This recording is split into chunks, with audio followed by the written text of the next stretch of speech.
الحمد لله الذي أرسل رسوله بالحق وجعله خير الأخيار والأبرار والأنوار، والصلاة والسلام أتمان أكملان متلازمان دائمان على منبع الأنوار سيدنا محمد الحبيب المختار، حامي الأشرار والأوزار، وعلى آل بيته الأبرار وصحابته الأخيار، صلاة تحفظنا بها من شر الأشرار وكيد الفجار وفتن الليل والنهار. براو خوشکی ئیماندارم، سەلامی خوای گەورەتان لەسەر بێ لە مانگی مەولودی پیرۆزی پێغەمبەری خوای صلی الله عليه وسلم ڕەبیع الأنوار. مانگی ڕەمەزان بۆ مسلمانان فرسەی عومرە و کات و ساتی توێش و پڕکردنە و تەقویەی ئیمانە و خۆ ئامادەکردنە بۆ بەرزەخ و قەبر و قیامەت. مانگی مەولودی پێغەمبەری خوای صلی الله عليه وسلم هەر خێرێک لە ئیسلامە، هەر بەرەکەتێک لە ئیسلامە ببێ سەرچاوەکەی پێغەمبەری نازدارە صلی الله عليه وسلم، سەرچاوەکەی ئەو کات و ساتەیە کەوا خوا ئەم پێغەمبەرەی بەڕەحمەت ڕەوانە کرد و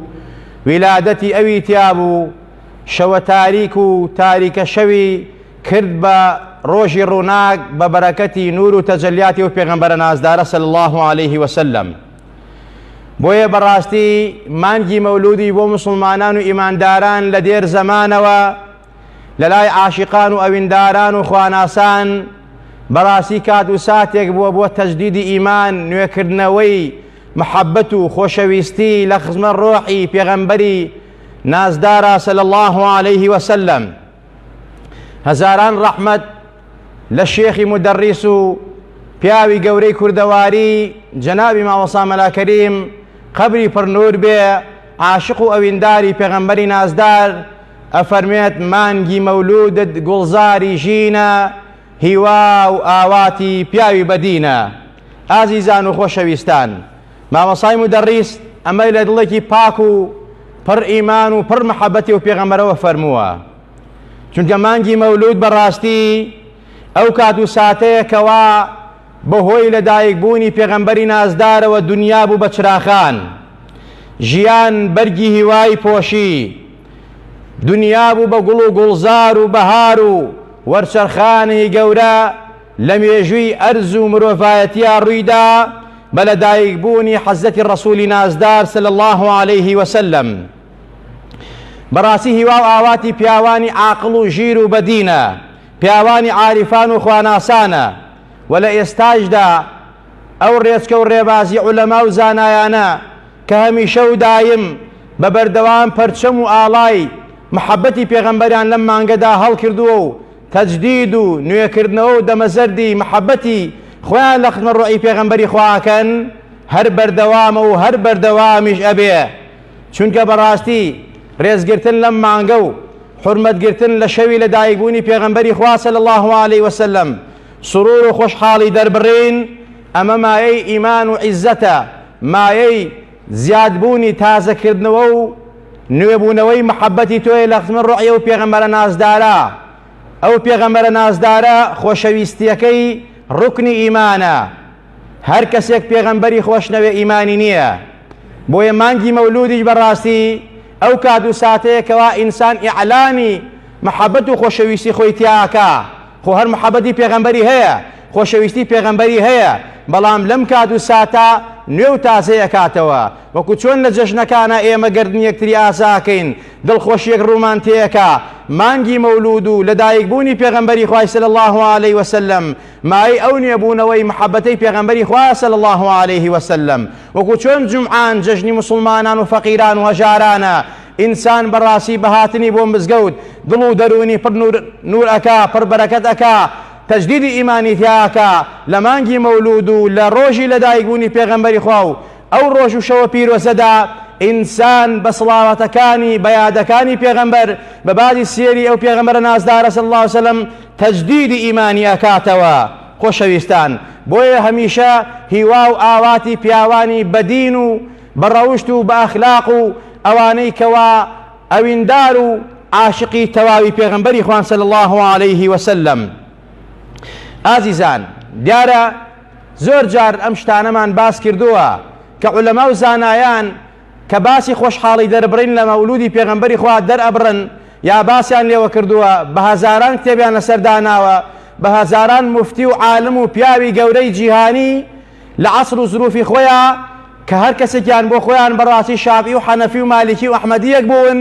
فتوایان داوە لەسەر خۆشحاڵی دەربڕین لە قورئان و حەدیثی پێغەمبەری خوا و ئیستینباتیان کردووە، وەریان گرتووە و کردویانە بە وەسیلەیەک بۆ تەقویەی ئیمانی مسلمانان و ئیمانداران و خۆشەویستان و عاشقان و ئەویندارانی پێغەمبەری خوا صلی الله عليه وسلم. ابن كثير رضا و رحمەتی خوای لەسەر بێ ئەفەرمێت لە کتابی البداية والنهاية بەرگی لباس ولادة حضرة الرسول أكرم صلى الله عليه وسلم أفرمت أن إبليس رن 4 رنات حين لعن وحين أهبط وحين ولد رسول الله صلى الله عليه وسلم وحين أنزلت الفاتحة. أفرمت شيطان 4 جار براسي هجاو هاواري لهستاو قڕی بەسەر خۆیان کرد. یەکەم جار لەو کات و ساتە کە خوا نەفرەتی لێ کردو لە بەهەشتا دەری کرد، خوای گەورە پێی فەرمی ئینەکە ڕەجیمون، تۆ مەلعونی و لە ڕەحمەتی من دووری. دووهەمیان لەو کاتێک کە خوا لە بەهەشت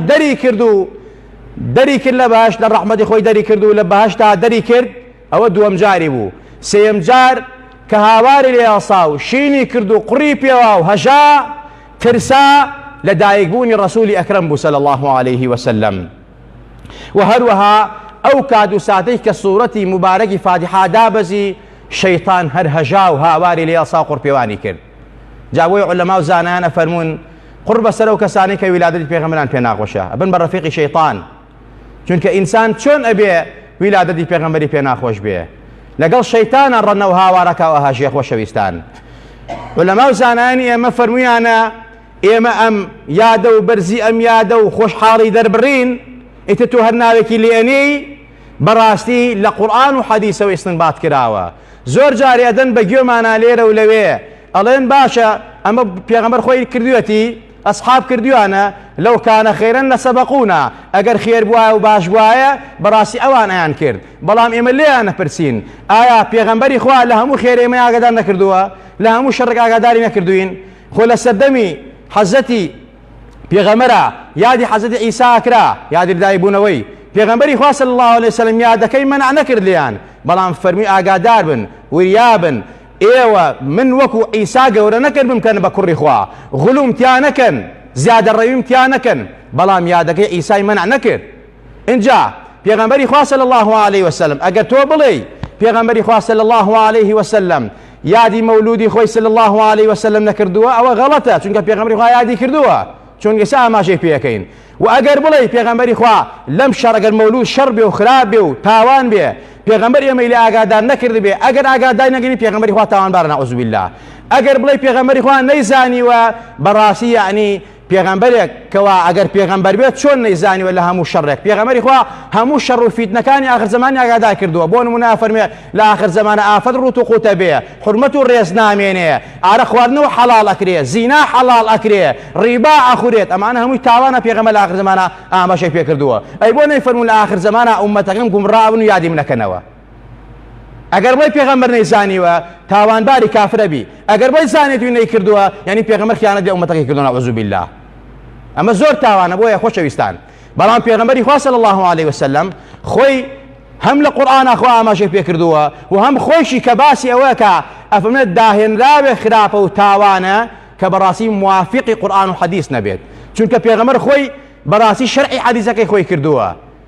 پێغەمبەری خوا خۆی ئەفەرمێت من سن في الإسلام سنة حسنة فله أجرها وأجر من عمل بها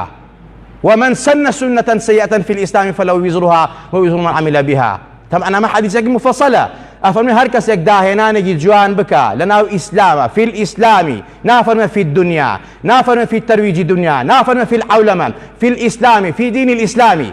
هەر کەسێک داهێنانێکی جوان بکە، ئەم داهێنانە بەڕاستی بۆیە ئیمامی شافعی فەرمێت ئەمە سونەتی حەسەنەیە. هەر داهێنانێک بەڕاستی پێچەوانەی قورئان و حەدیث نەبێ سونەتی حەسەنەیە یا عولەما و زانایانی تر. هەر کەسێک داهێنانێ بکە ئەم داهێنانە لە ئیسلامە بێت، جوان بێ و باش بێ، کوفری تیان نەبێ، شیرکی تیان نەبێ، گوناه و تاوانی تیان نەبێ، بەڕاستی ئەو کەسەی کە داهێناوە بەڕاستی خێر و پاداشتی ئەگا. و هەر کەسێک خراپەیەک و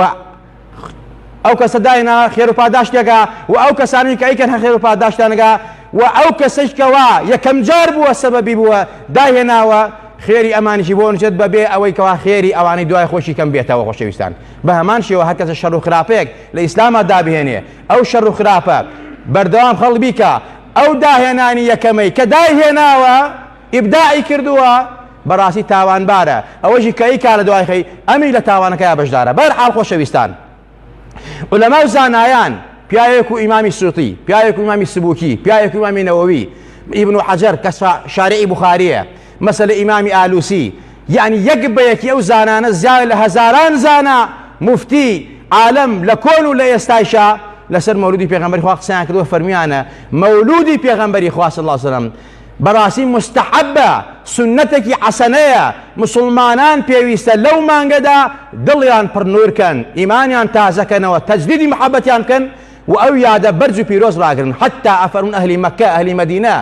پێش ئەوەی کەوا ئالی سعود و ئەمانە بێنە سەر حکم و فیتنەی وهابێ دروست بێ لە سعودا، ئەهلی مەکە لە شەوی لەدایکبوونی پێغەمبەری خوا صلی الله عليه وسلم بەڕاستی ئەچوونە شوێنی لەدایکبوونی پێغەمبەری خوا و ئیحتیفالیانە کرد، سڵاواتی لەسەر پێغەمبەری خوا لێ ئەدا صلی الله عليه وسلم. ئەمانە هەمووی لە بیدایە و نیهایە و سێر و ئەڵام نوبەلا کتێبی مێژووە نەقڵ کراوە تاریخ بە مدەلەلی. خۆشەویستان پێویستە لە خەڵکی نەشارنەوە خیانەت لەم ئومەتە نەکەن، ئەو شتانەی ئەو کۆڕ و کۆبوونەوانەی کەوا مایە عیزەتی مسلمانانە، مای بەرەکەتە بۆ ئیسلام، مای عیزەتی پێغەمبەری خوا صلی الله علیه وسلم مەی شارنەوە لە خەڵک. تەنها ئەم مجلیسانە بوو یادی مەولود و یادی ئیسرا و میعراج و یادی بەدر و یادی هیجرەت و ئەمانە بەڕاستی تەقویەی ئیمان بوو، زەخیرەی ڕوح بوو، بەڵام هەموویتان لەناو برد.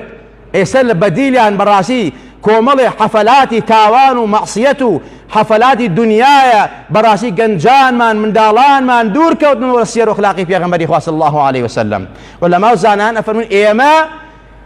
حقیقەتی مەولود و مجلیسی مەولودمان لە قورئان و حەدیثەوە وەرگرتووە. خوا ئەفەرمێت لە سوورەتی یونس ئایەتی 58 بڕۆ سەیری تەفسیرەکەین. ئیبن عەباس تەرجمانی قورئان حبری ئومەتی پێغەمبەری خوا یەکێ لە عەبادیلی ئەربعە ئەفەرمێت خوای تەبارەک و تەعالا لە قورئانە کە ئەفەرمێت أعوذ بالله من الشيطان الرجيم قل بفضل الله وبرحمته فبذلك فليفرحوا هو خير مما يجمعون. لما ناهيجي مفسرين ولما تفسير قرآن بقرآن كردوه، تفسير قرآن بحديث، تفسيري مسألة لما ناهيجي مفسرين ابن عباس ترجمان قرآن حبر أمتي پیغمبر إخوة أفرميت كأخوة أفرميت أي پیغمبر خوشويست توبة أمتك راقينا خوشحال بن بفضل إخوة كقرآن وبرحمتك كتوي برحمتي كبيغمبر صلى الله عليه وسلم.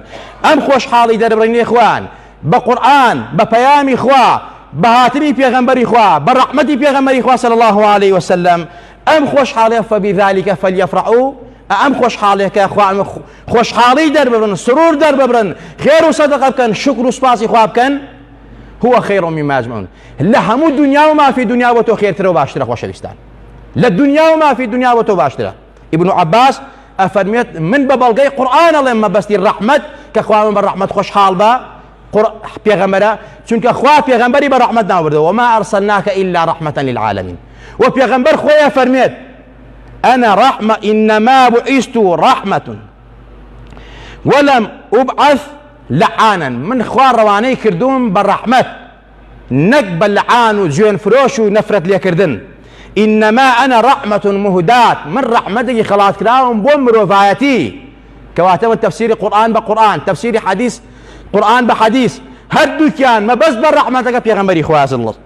الله عليه وسلم. جاء ابن عباس أفن خوش حالي دربرين براسي بلدايقبوني بيغمبري إخوة صلى الله عليه وسلم بهاتني بيغمبري إخوة براسي لقرآن وورجيراوة حتى عباس إمامي بيغمبري إخوة صلى الله عليه وسلم عەبدوڵای کوڕی عەباس لە باوکیەوەمان باسەکە حەدیثەکە بوخاریە قەسەرەکە بوخاریە ئەفەرمێت حەزەتی عەباس خەوی بە ئەبوو لەهەبی برایەوە بینی حاڵی زۆر پەشێ و حاڵی زۆر ناڕەحەت بوو وتی ئەبوو لەهەب بۆ ئاوات بینم زۆر ناڕەحەتی وەزعت ناڕەحەتە وتی من دوژمنی پێغەمبەر بووم من پێغەمبەر لە هەر کوێوە سام خست بە درۆوە خیانەت نەوە پێغەمبەرەیەکە صلی الله علیه وسلم درۆم لەگەڵا کرد دوای نەکەوتم شوێنی نەکەوتم بۆیە بەڕاستی ئەمڕۆ حاڵم زۆر پەشێەوە بەڵام لە یەک کاتە خوا عەزابم لەسەر سووکە عەباسی برای فەرمی چ کاتێکە فەرمی لە شەوی ویلادەتی ڕەسوول الله کە ثۆیبەی کەنیزەکی خۆم ئازاد کرد کە مژدەی پێدام خوا لەبەر حورمەتی پێغەمبەر عەزابی لەسەر سوو کردووم بەس خۆشحاڵێک کافرێک مەلعونێک دوژمنێکی سەرسەختی پێغەمبەر بەهۆی ئەوە لە شەوی ویلادەتی پێغەمبەری خوا کەنیزەکی خۆی ئازاد کرد بەس مژدەی پێداوتی برازاکە لەدایک بوو ئەمیش ئازادی کرد لە مزگیانی لەدایکبوونی برازاکەیە خوا ئەوەندە حورمەتی لەو پێغەمبەرە گرتووە عەباس ئەفەرمێ وەڵڵی فەرمووی لە شەوی دووشەممە خوا عەزابم لەسەر هەڵەگرێت بەهۆی چیوە بەهۆی ئەوەکەوە من سۆی بم ئازاد کرد خۆشحاڵی خۆم دەربڕی بە لەدایکبوونی پێغەمبەر صلی الله علیه وسلم بۆیە بەڕاستی حافظ شەمس الدین ناصر الدين الدمشقي أفرمت إذا كان هذا كافرا جاء ذمه بتبت يداه في الجحيم مخلدا أتى أنه في يوم الاثنين دائما يخفف عنه للسرور بأحمدا فما الظن بالعبد الذي طول عمره بأحمد مسرورا ومات موحدا كاتك أبو لهب ملعون أبو لهب كتبت يدا لزميا وارد بوا خوال شوي دو شماع عذاب لسر سوكا بهوي خوشحالي لدايقوني بيغمبر صلى الله عليه وسلم أي قمان تشيا هي صفتي شيطان وبس كشيطان كان بموحدك ويكتا برسيك كلا دايقوني بيغمبر خواكي سيتي لدى بخشيتوا كامت شون خوانا يبخشيو خوال خوي رازي ناكاو خوا بركتنا قد حالو مالي وخوشويستان بوي آزيزان وخوشويستان انجا بلغي دوم علماء فرمون إيما پێغەمبەر خۆی ئەفەرمێت لیان پرسی بۆچی لە دووشەما بەڕۆژووی پێغەمبەری خوا فەرمووی فیه ولیدت وفیه ئونزیل عەلەیە من بۆیە لە دووشەما بەڕۆژوم چونکە تیایە بەڕۆژوم چونکە تیا لەدایک بووم و تیایە قورئان بۆ هاتووە خۆشەویستان جا علەما ئەفەرمون ئەمە یادکردنەوە نەبێت چییە لە 40 ساڵیە پێغەمبەری خوا عەقەی بۆ خۆی کردووە خۆشەویستان بەهەرحاڵ ئەمە سوپاسگوزاری پێغەمبەرە بۆ خۆی کە خوا لەو ڕۆژە لەدایک بووە لەو ڕۆژە هێنایەتە وجودەوە بۆیە علەما فەرمون ئەمە سوپاسگوزاری بە ڕۆژوگرتنە بێ بە خێرکردنە بێ بە کۆڕ و کۆبوونەوە بێ بە هەموو شتێکە بێ کەوا مایەی خێر و عیزەتی پێغەمبەر بێ و موسڵمانان بێت و هەروەها هاوڵان حەدیثێک کەوا ئیمامی مسلم ڕیوایەتی کردووە و هەروەها ئیمامی ئەحمەد ئیمامی بەیهەقی ڕیوایەتی کردووە زۆر جار حەدیثەکەشمان باس کردووە علەما و زانایان ئەیهێننەوە ئەبوو سەعیدی خودری ئەفەرمێت قال خرج معاوية على حلقة في المسجد حديثك مفصلة أفهمنا استدعي معاوية كري أبو سفيان رضا ورحمة الله له هميان بيت دايما ناوكو ملكا خريجي ذكر يادي پروردگار بون لو كاتا فرمي ما أجلسكم قالوا جلسنا نذكر الله عز وجل قالوا ما أجلسكم إلا هذا إلا ذاك قالوا الله ما أجلسنا إلا ذاك قال أما إني لم أستحلفكم تهمة لكم وما كان أحد بمنزلتي من رسول الله صلى الله عليه وسلم أقل عنه حديثا مني إن رسول الله صلى الله عليه وسلم خرج على حلقة من أصحابه فقال ما أجلسكم قالوا جلسنا نذكر الله عز وجل ونحمده على ما هدانا للإسلام ومن علينا بك قال ما أجلسكم إلا ذلك قالوا الله ما أجلسنا إلا ذلك قال أما إني لم أستحلفكم تهمة لكم وإنه أتاني جبريل عليه السلام فأخبرني أن الله عز وجل يباهي بكم الملائكة رواه أحمد ومسلم والبيهقي في شعب الإيمان كوم الله حديث تريش حديث كم مفصلة أفرمي معاوية حزدي معاوية كريم أبو سفيان رضي الله عنه على سربيه بلاهم بس قوتا روي بلاي كوم الله كخريج الذكر ويادو صلاة دانا سب پیغمبری خواه صلی الله علیه و سلم فرمی بو دانشتون که دانش ذکر خواهکن یادی خواهکن سپاسی خواهکن که امتی رسول الله صلی الله علیه و سلم فرمی هیچ یک دای نشان الا منو وتیان هیچ یک دای نشان الا او نبی فرمی گمان خرابتان پی نابن ملام حسن مجدیک تان پی بدم مزگینیک تان پی بدم یا معاویه ما مجدکو چیه ما البشرا مجدکی تو چیه فەرمی مژدە و مزگێنیتان پێ بدەم ئاوا چۆن دانیشتون ئێوە لە خزمەت پێغەمبەرا بوون من کەمترین کەسم کە حەدیثم لە پێغەمبەری خوا ڕوایەت کرد بێت بەڵام لە خزمەت پێغەمبەرا بووم لە ناو مزگەوتی ڕەسوولی ئەکرەما دانیشت لەگەڵ پێغەمبەرا ئەڕۆیشتین کۆمەڵێک وەکو ئێوە دانیشتبوون ذکر و یادی خوایان کرد و باسی پێغەمبەریان کرد سڵاواتە لەسەر پێغەمبەر لە یادا صلی الله علیه وسلم پێغەمبەری خوا فەرمووی بۆ دانیشتون تیان قوربان دانیشتون ذکری خواکەین یادی خواکەین سڵاوات لەسەر تۆ لێ دەین پێغەمبەری خوا فەرمووی صلی الله علیه هیچ شتێک دانیشتان ئیلا ئەمە نەبێ وتیان قوربان هیچ شتێک داین ئیلا ئەوە نەبێ نذكر الله ونحمده على ما من بك علينا هیچ شتێکی ئیلا ذکری خوا نەبێ و حەمد و سەنا و سوپاس تاژەکەین کە خوا منەت ئەکا بەسەر ئێمە بە تۆ من علينا بك خوا سوپاسی خواکەین کە منەتی کردووە بەسەرمانە بە تۆ مجلیسی مەولود بۆ چییە بۆ ئەو خەڵکە سوپاسەکە کە ئومەتی و پێغەمبەرێ سڵاوات لەسەر و پێغەمبەرە لێدا قورئانی تیا خوێنەوە سیێری پێغەمبەری خوا باسەکە ئیتر تۆ بۆ حرامێکە و شەیتان هاوارە لێ ڕەچە و گیان و ئەهاژێت عالەمی لەسەر کافرەکەی نەعوذ بالله خۆشەویستان ئەمە حەدیثی پێغەمبەری خوا سەحابەی پێغەمبەری خوا کردویانە بە چێشت و گۆشتەکەی تیا نەبووە جا خۆشەویستان لەیرا پێغەمبەری خوا فەرمی من سوێنتان نادەم باوەڕتان پێ نەکەم باوەڕتان پێکەم حەزەکەم مژدەتان پێ بدەم جبریل هاو سەلامی خوای پێگەیاندم فەرمووی خوا شانازیەکە بەم کۆمەڵەوە کە ذکر و یادی خواکەن و هەروەها سوپاسی منەکەن لەسەر ئەوەی کەوا من کردو من بە ئومەتی پێغەمبەری خوا و منەتیان بەسەراکەم بە پێغەمبەر لقد من الله على المؤمنين إذ بعث فيهم رسولا خۆشەویستان ئەمە حەدیثی صحیحە ئیتر بەڕاستی پێویست ناکات تۆ خۆتی لێگیرکەی عولەما و زانایان حتا ئەلبانیش بە صحیحی زانیوە کە ئەلبانی لای ئەمە محەدیثیش نییە و ئیمامیش نییە بەڕاستی بەڵام لای ئەوان ئیمامە خۆشەویستان وهروها قورئان ومن الأعراب من يؤمن بالله واليوم الآخر ويتخذ ما ينفق قربات عند الله وصلوات الرسول ألا إنها قربة لهم سيدخلهم الله في رحمته إن الله غفور رحيم علماء زانان أفرمون أو خير صدقاتين كابرا لماني مولودة أيكا لبرخاتي خواو خيري مولودي بيغمبري خواو لبرخاتي خواو خيري مولودي بيغمبري خواو أمرك مطابقا فعل صحابة قرآن بعسكات أفرميت أو أعراباني أواني كوا إيمانا بخوا بيغمبري خوا بتوبوا إيمانا بو بروجي دعائي بخوا بروجي دعائي انجا أو مالو سرد ساماني خوان أبخشي بو أوي كوا لخوا ونسيك ببنوا لبر دعائي بيغمبري خوا إن صلاتك سكن لهم بو بيغمبر دعاء نقصوا دعائي بيغمبري خوا ما نزول الرحمة براسي خوا فرميت أوان كما دم أوان أكد مجرد لبر ولا خوا نسيك ببنوا لبر دعائي بيغمبري خوا صلى الله عليه وسلم براسي خوا فرميت أو خوا أو أنا لمن نزيك بنوا وأنا خمس جير ساعة ورحمتي خوموا وليشان خوشمون درجات شان برزكموا أو خلقك لماني مولودة لا في تيك الله واسي خوش حالي در أبرد شكليتك بخشيتوا الله إخوة لبرخاتي تو خوش وسيلة دايقوني وبيغمر الناس داريكم أما ما عزة نصرة الرحمة بوتو ما أويك إخوة لقناع خوش به إخوة جورا خير بهذا كارو تمنتوا رحمة وبركات برجينا بس تاخو شويستان أما قصي علماء وزانايا أخو شويستان قصي منية إن جاء ابن حجاج شرعي فتح الباري صحيح بخارية أفرميت من يادي مولود من الحديث بيغمبري خوا ورقرتوها جل كان خوشحالي خوان در أبري بالرجوب للروجي نجاتي حزتي موسى دا كخوا وذكرهم بأيام الله چونك أو روجان روجي بيروس أوان تياب الروجون ويكا خوا رزقاري كدنا ظلم فرعون وستم فرعون پێغەمبەری خوا فەرمی ئێمە ئەولاترین کە شکری خوا بکەین سوپاسی خوا بکەین کە خوا موسای نەجات داوە لە فیرعون و دار و دەستەکەی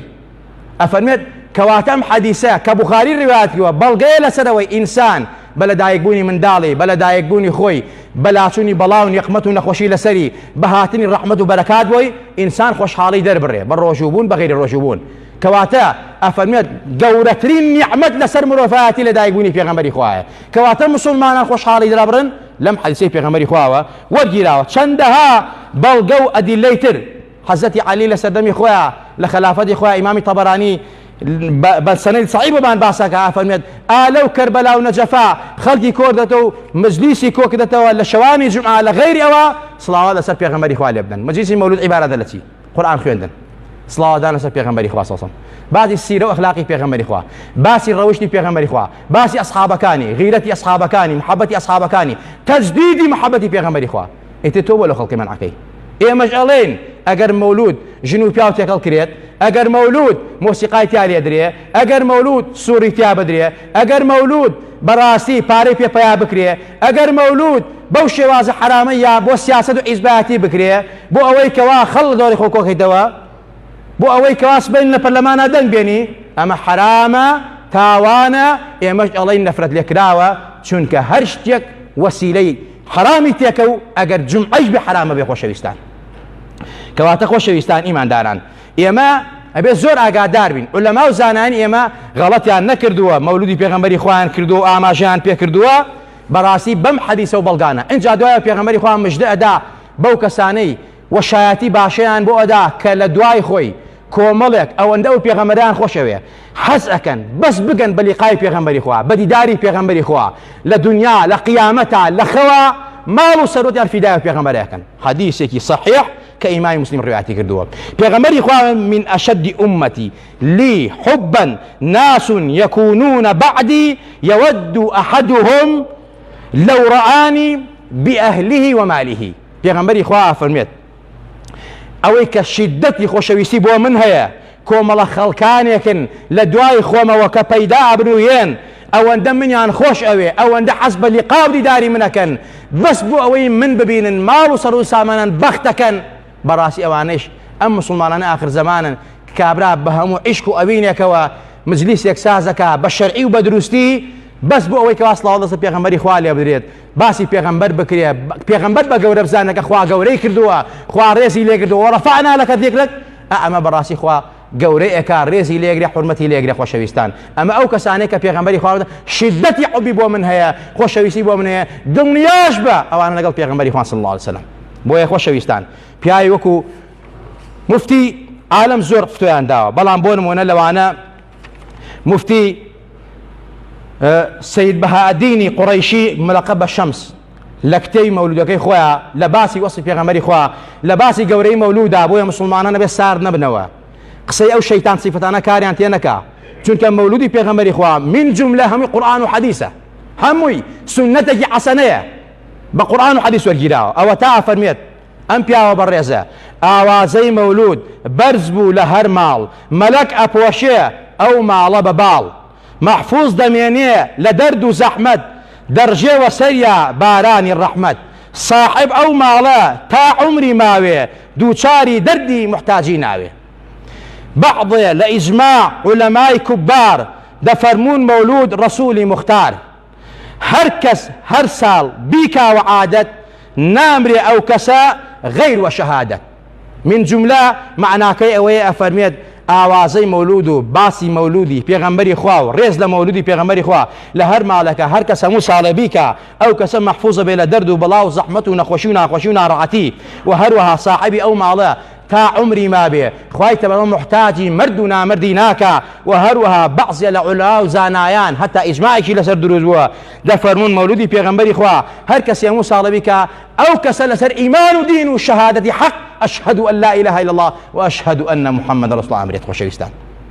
ئەمە تەبعەن بە قورئان و حەدیس کاتەکەمان زۆر نییە ئاماژەی پێ بکەم. دوای ئێوە مفتی عێراق ماوەسا مەلا کەریم مدەڕیس توخوا لەم عەسرا لە عەسری خۆی شافعی زەمان بووە، پیاو هەیە بڵێ ماوەسا مەلا کەریم مدەڕیس لە عیلما، لە زانستا، لە دینە، لە تەقوا. خۆشەویستان، ئێستا من بێم ڕەدی ماوەسا مەلا کەریم بمەوە، یعنی ماوەسا مەلا کەریم کافر کەم لەسەر مەولودی پێغەمبەری خوای کردووە. ئەو فتوای داوە ئەفەرمێت گردبوونەوە بۆ مەولودی ڕەهبەر ئەوەندە خێرە نایەتە دەفتەر، هەموو تەقدیرە و نەسرەتە بۆ ئەو بخوێنەرەوە ئەعراف بەپڕتە و باسی میعراج و مەقامی حەزرەت پیرۆزی ئەدەن بەلاشەی ئومەت. ئەم زانا بەڕێزە، ئەم پیاوە ڕەبانیە، ئەم عاشقی خوا و پێغەمبەری خوا ئەفەرمێت کۆبوونەوە بە مەولودی پێغەمبەری خوا ئەوەندە خێرە، ئەوەندە بەرەکاتی تایە نایەتە دەفتەر. مەلایکە چواردەری ئەو ماڵە ئەگرێ، چونکە مجلسی زیکرە، حەڵقەی زیکرە، باخی باشتە. ئینجا فەرمێ هەر کەسێ بەڕاستی مایەی تەقدیر و نەسرەتە بۆ پێغەمبەری خوا، ئەسحاب بەچی سەرکەوتن؟ بەوەی کەوا تەقدیری پێغەمبەریان کرد، تەعزیمی پێغەمبەریان کرد، عاشقی پێغەمبەر بوون، هەمیشە لە یادی پێغەمبەرا بوون. لە دوای وەفاتیشی کۆڕ و کۆبوونیانە گرت و سوپاسی خۆیانە کرد کە ئومەتی و پێغەمبەر نازدارن. کۆڕی مەولودیش هەر بۆ ئەو سوپاسەیە کە ئێمە ئومەتی پێغەمبەرین صلی الله علیه وسلم. ئەفەرمێت ئەگەر تۆ حەز ئەەکەی شارەزابی سوورەتی ئەعراف بخوێنەرەوە، تێگەی عاقڵ ئەبی ژیرە بی کە خوا چەند ڕێزی لەم پێغەمبەرە گرتووە فالذين آمنوا به وعزروه ونصروه واتبعوا نور الذي أنزل معه أولئك هم المفلحون كخوال باسي أصحابا لسورة أعراف أفرميت أواني كوا فالذين آمنوا بي إيمانا بيغمبرنا شون بيغمبر كوتن وريزان لبيغمبر قر تعظيم بيغمبرنا قر وعزروه تعظيم بيغمبرنا قر ونصروه بيغمبرنا سرخست براسي أمانة شون أو قرآن وبيامي بيغمبر كوتن أمانة خوا من مفلحون سركوتون بعزة خوشويست دائما لا بيغمبر صلى الله عليه وسلم جا خوشويستان ما وصافا أعراف خينو بحالبي جا مولودي بيغمبر باسي معراجو باسي مقامي قولي حزته براسي أم باسيش پیرۆزی ئەدا بەلاشەی ئومەتی ڕەسوول الله گەنجەکانمان نەوەکانمان ئەو لەو پێغەمبەرە حاڵیەکەیکەوە ئەو پێغەمبەرە کێ بوو چۆن بووە ئەبێتۆ بیناسی ڕوکنی ئیمانی تۆیە محەبەتەکەی واجبە پێغەمبەر ئەفەرمێ صلی الله عليه وسلم لا يؤمن أحدكم حتى أكون أحب إليه من ولدي ووالده والناس أجمعين إيمان هیچ کەس لێوە تەواو نابێ حتى من الله باوكو دايكو عشرتو مالو مندالو أولادو نفسي خوشو همو خلقشي خوشنو إيماني تاو نابي دي أم مجلسي نوكرنو تازكرنو محبتي بيغمبري خواه كواتا بويا علماء أصول فرمون ما لا يتم الواجب إلا به فهو واجب براسي هر واجبك تواو نبي إلا بشوار دورك خوي نبي شتيجي تر نبي أو شتيج واجب بيه بو نمونا محبتي بيغمبري خواه واجبه مجلس جتن بو بيغمبري خواه وباسي بيغمبري خواه براسي وسيليك أم كوركو ونانا بو زياد كلي محبتي بيغمبري خواه كواتا هندك العلماء عاشقي بيغمبري خواه من أو مجلسانا واجبه باشا بيغمبري خواه كي شوي قدر لمزقودا كوبو خلقي كو كردوا خوش بدعيه بەڵام مەڵی بیدعەیەکی حەسەنەیە سونەتێکی حەسەنەیە کەی پێغەمبەری خوا قورئانی جەمع کرد خۆشە بیدعەیە ئەی خۆ سەحابەت دوای بوو بە کێشەیان لەسەر کۆکردنەوەی قورئان دەی حەدیسەکە بوخاری باسەکە کە پێغەمبەری خوا نەینووسینەوەی حەدیسی کرد دەی دوای کۆیان کردەوە ئەمە ناوەنی چی ئەی خزمەتی قورئان نووسینەوەی قورئان واجب نەبوو نووسینەوەی حەدیس واجب نەبوو ئەو هەموو علومە شەرعیە کە خزمەت بە قورئانەکە ئەمانە هەمووی بیدعە بوون ئەمانە نووسراوە أي بوشي براسي أمانة حرامية وتاوانية بو مولودي بيغمبري خواه تاوانة الله نحو الصرف بلاغة منطق فلسفة كلام أما خزمتي قرآنك نسينوا خزمتي قرآنك مجلسي مولودي خزمتي إسلامك باسو كات نقرم خوشويستان بلان بويا أم جمعة كي كم جمعي ماني مولودة أو اندل سرم باسر رويشتم بو أويكوا شعن ببنوا إيمان تانزياتر بقوة بيه أو ياد بجراقرن نخلطاون سار ببنوا ما عزتو نصي دين دنياتنا لدنيا ولا قيامتها ببيغمبر نجات بيه لدنيا ولا قيامتها ببيغمبر رزقارت بيه لدنيا ولا قيامتها ناوي بيغمبر نبي صلاة دي لسلنا دي خوشد نبي نإيمانتين ندينتين نعبادة قبولها خواه لهم ولا يكمان راجي بيه لهم ولا يكمان خوش بيه يا ربي خواه عاقبت مان مخير بيري يا ربي خواه لتوان ومعصيتك مان خوش بيه لخوان وباوك دايك مان راسي بيه لخوان وباوك دايك مان خوش بي اما قبل ما انجر رحمته خوشويسي بيغمبر زياتر بمان يا ربي خواه رحمته وبركه زياتر بجاني بسلمانا خيران وبلا مصيبه كان مال سلابي بلا مصيبه كان مال سلابي بهوي ناوي بيغمبري خواه بهوي بركتي بيغمبري خواه بهوي بركتي اما انغا وكوا مسلمان ريس لما انغا خواه ام وباو نخوش مال سلاوي خواه ام قيران انا مال سلاوي خواه وين نخوش شفاي بي خواه وي گرفتاره فريايكوا او قرضدار فريايكوا او من دالي بري او صالح من دالي خواه من دالي وصالحك من دالي ملاك ما صالحكي بايمان ومان جنا بايمان ومان بنا بايمان وزندومان كروا عاقبت مان بخير بيرا عزت مان بري پروردگارا بس ايبك صديدا ماينا وغورمانا بتوا لروج قيامه على جلال لا إله إلا الله ومحمد رسول الله عشر مالك يا ربي خواي جان بيغمبر بانگ مان بكا ودر مان نكا يا ربي خواي لت أبارينوا دست مان بولايتوا برس كدتوا خواي خجالتي لا يخوتو بيغمبري نازدار مان نكي لو كسان مان أجمار كي كوا عاشقو أوين داري راستقيني بيغمبري خواين لو كسان نبين كوا ديني بيغمبري خوا شوينين شيطان صفته أبو جهل صفته أبو لهب صفة پروردگار ربازي وان نقرين ربازي علماء زانان وعارفان وخواناسان وعاشقوان وأوينداران وعارفاني خطو بيغمبركت بقرين كوا هميشه ودائم ليادي خطو بيغمبر أبون پروردگارا آمين آمين أقول قولي هذا وأستغفر الله لي ولكم ولسائر المسلمين